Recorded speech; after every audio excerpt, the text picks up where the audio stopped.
So we have application deadlines. They're written in capital letters because it's the terminology, right? We have early action, early decision, and regular decision in the American application cycle.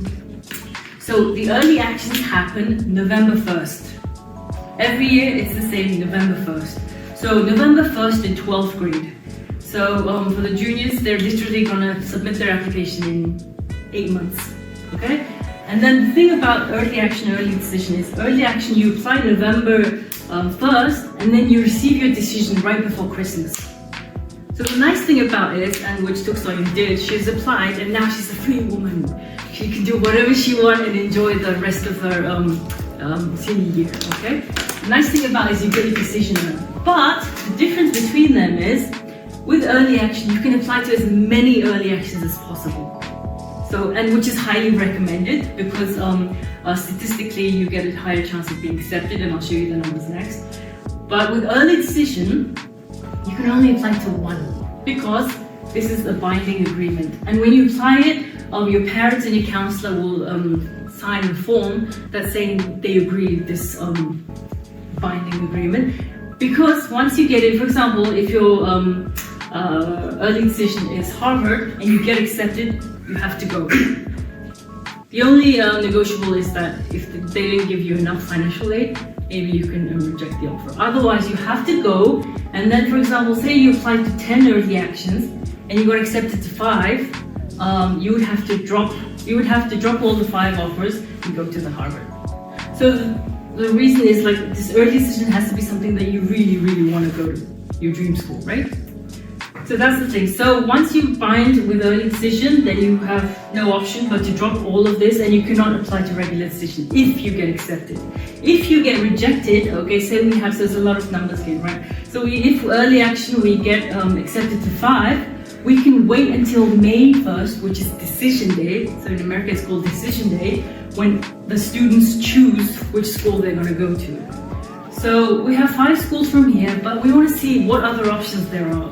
I'm wondering if I can get more aid, or get into the other school that I really wanted to. That's when you apply during regular decision, and the regular decision dates for schools are all over the range.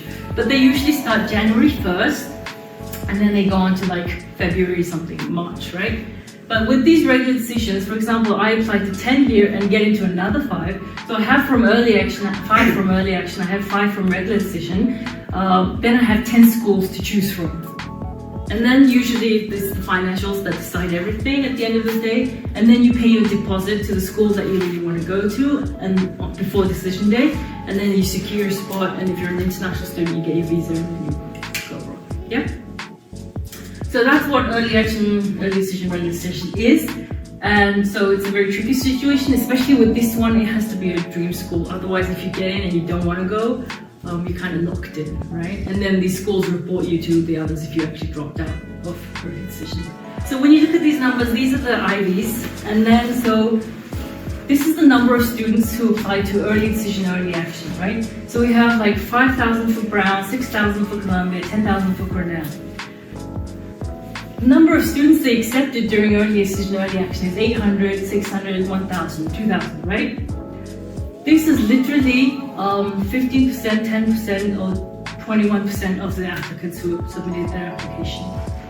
But when you come to regular decision, there's 41,000, 54,000, 58,000 students applying. So now question number 1, do you want to compete with 41,000 kids, or 5,000 kids? Do you want to compete with 9,000 or 50,000? Like, logically it makes sense, right? You do the math, and you have a better chance competing with 10,000 kids and being one of them, right? You're better accepted. Okay, but anyway, regular decision happened, so 40,000, 50,000, people applied to these.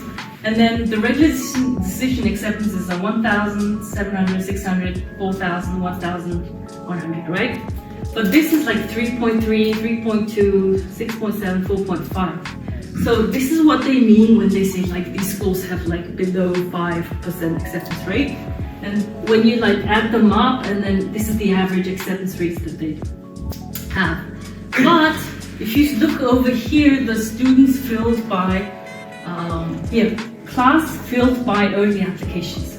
So if the school was enrolling 2,000 students, 50% was filled through early application. For example, Columbia filled 43% of the students of the incoming class through early action. Does that make sense? So when are we all going to apply early action, right? Or early decision. So basically it's a numbers game.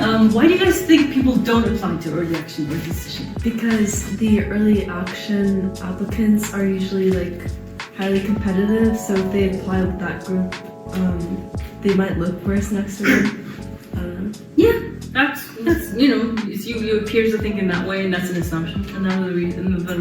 And then for early decision, like some kids might not necessarily want to go to that school as their number one. Yeah. They're waiting on other decisions. That could be true. Another reason. More time, because a lot of the students are not prepared.